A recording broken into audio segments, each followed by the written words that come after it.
diagnoses can be helpful in some context, especially when we really know, like, if we're dealing with something like a tendinopathy, and somebody points directly to the site of their pain and they report these aggravating and easing factors. Like, that is when the almost circular nature of figuring out symptoms and diagnoses can be really useful, right? But what happens a lot of times is, in the context of musculoskeletal rehab, people get focused on, especially when things that like seem more chronic, or they come on in ways where maybe to the individual things don't make sense. A lot of times in the context of the greater story, things start to make sense, but to people who are not necessarily like pain or rehab practitioners, or even people who think about the body very mechanically, they start to try to look for a diagnosis in hopes of that diagnosis leading to a simple fix.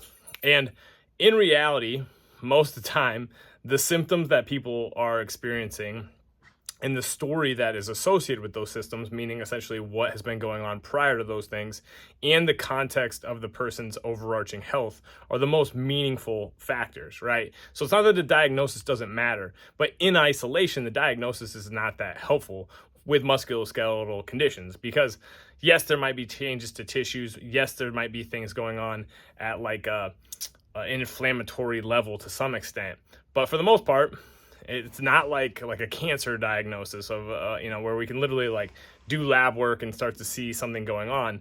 In the context of musculoskeletal rehab and pain, we're really just listening to the things that seem to aggravate symptoms and the things that seem to ease symptoms, and then we're making good decisions, trying to decrease aggravators, increase like the overall time spent doing things that are beneficial, maybe are slight aggravators, but they don't take it up to what we would maybe consider like a flared up level.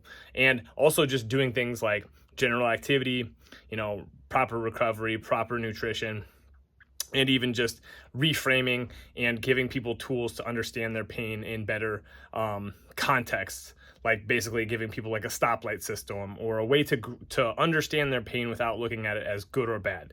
Those things can be really meaningful. So don't get lost in your diagnosis. There's often a lot of things that we can just look at from a subjective, meaning the person's story and the symptoms that they're experiencing, to help manage things better and provide a positive look at what's going on and how to manage it. That's all I got for today. Don't get lost in your diagnosis. Peace.